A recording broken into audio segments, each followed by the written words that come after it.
Good morning. Wait, I said that wrong. It is a great morning. Couple of notes for you today. This is primarily for my online students, but I'm going to give this to everybody. My online students don't know, but maybe you will know already. You've heard me say that every speech is for the audience. Every speech is for the audience. This means that it starts with you, it can be about you, but it's for the audience. Anytime you speak, you submit these videos, or you're speaking in public, you have to ask yourself, what does my audience need to hear in this moment? That particular audience. Your science class, if you give a speech there, they are different people, most likely, than somewhere else, your history class. You have to always gauge that and say, what did these people in this moment, what do they need to hear? Every speech is for the, okay. Number two, there's no wrong when it's on purpose. If you did a video with the lights off and then you're shining a light on your face, that's fine. If you're outside, that's all good. In fact, we'll do some outside speeches, that's fine. However it looks, there's no wrong when it's on purpose. I told my students that, I told my face-to-face students, girl says, hey, I want everybody to sit down on the ground. We're all sitting down on the ground. She says, doesn't it suck here? She says, but you know that you're better than being here. And right now you're at your lowest point. She does her whole speech. She's talking about how you can get up, how you can stand up for yourself. And she says, I've been speaking for 3 minutes and you all are still on the floor. And then everybody starts, she says, you can get up. And everybody starts standing up. She says, now you stood up because I told you could get up. But what happens when you leave this classroom and you start living your life and you fall down? Will you get up when no one tells you to stand up for yourself? Does that make sense? There's no wrong when it's on purpose. Okay, here are 7 things I need you to write down, and you're going to regurgitate them back to me because I want to make sure that they set in. This is primarily for submitting videos. No reading. No reading. You can glance at something, that's fine with me, but I want that eye contact strong. No reading. I know you know how to read. That's why you're in college. I know you know how to read, but no reading. When you read, and this is even face-to-face, I don't want any, even if you give a face-to-face presentation in your other classes, no reading. When you read, your voice goes into the paper, your eye contact lowers. When you're not looking at us, what do you think we're doing? Do you really think we're paying attention? Do you really think we're listening? You can't even verify because you're reading. No reading. Every speech is for the audience, which means you're looking at the audience. Your audience is giving you feedback. You're looking at them. You can tell if they're with you. You can tell if they're laughing. You can tell if they're listening. You can tell if they're bored. You can tell if they're encouraged or inspired. You can tell if they need more information or clarification. But if you're not looking at them, they're probably not looking at you and they're probably tuned out. Number 2, stand up away from the camera. This is actually really good. I love this. This is good. That's part of the angle. If you need to lift your monitor up, if you need to get a tripod, as such as I have, however you need to do it, you are amazing individuals with limitless possibility. Don't tell me what you can't do. Find resources and ways to do it. Does that make sense to you? I'm not just talking about this video. I'm talking about life now. When you say, oh, I can't do it. I couldn't. I bet if I gave you $500 to do it, you'd do it. Well, then what are we even talking about? This means it can be done. Standing up away from the camera, that's number 2. Number 3, looking at the camera or making sure that you have the correct light, because obviously the light changes. Ooh, this light's better here. Well, yeah, this is better here. So that makes sense. You can even tell just now. Now I got to find a way to show more of my body, but sure, you don't have to show your full body, but at least probably stomach up was good. And even this, can you see now? You can't see what my hands are doing. I'd also probably challenge you that way, if you turn your camera to the side, you'll be able to see more. But if you're going to have it this way, then just telling yourself, okay, when I'm engaged in the audience, when I'm doing this, when I'm getting a little bit closer, when I'm moving away, just know that some of your body is going to be missing in action. You can't say, I was this years old. Well, how many? I was this many years old.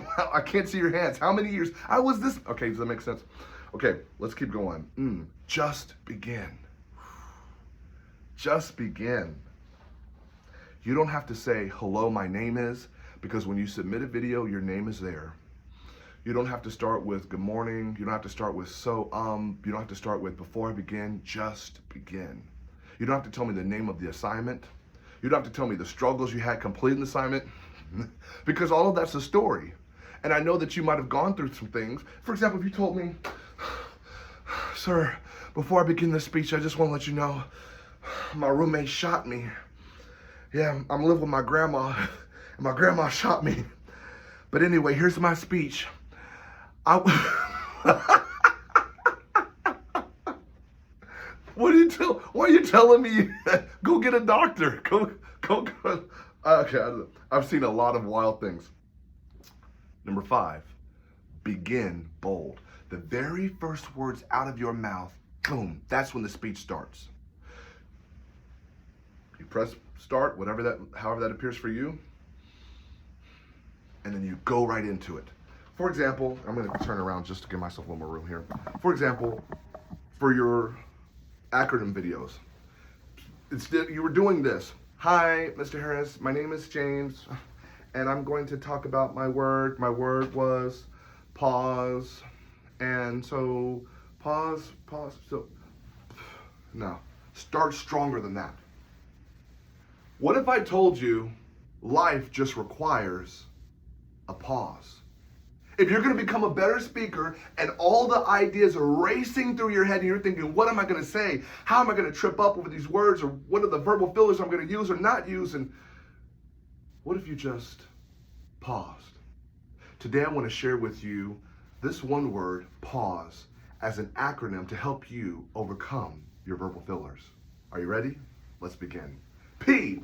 The P stands for practice. You have to practice. Not practice to become perfect, but you're practicing to make sense. Okay, I can just do the whole thing through. Start strong. You can start with a question.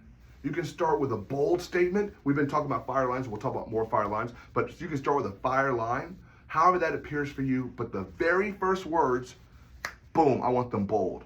I don't want a long introduction. I don't want any excuses. I don't want reasons. I just want you to start. Life moves slow. Life moves slow. When you're becoming a speaker, your mind races fast, quickly, but life moves slow. Today I want to give you a gift of this acronym SLOW that will help you learn how to engage your audience. Okay, cool, you get it. Let me do it this way. You begin bold, also end bold. At the very end, what do you want us to do with this information? You can say, I challenge you to just take a pause. Whenever you're giving a speech, pause. And you'll realize you don't have to be perfect, but you can work towards perfection. You feel that? Okay, cool. I never want in conclusion. I never want in conclusion. I'm getting excited here. I never want in conclusion. You are not 5th graders. Respectfully. Verbal fillers. If you say, I miss her so much, I like tacos a lot, what's stronger than like? What's stronger than so? I want to push you here. Even if you're using the word correctly, the goal is to push you, to increase your vernacular.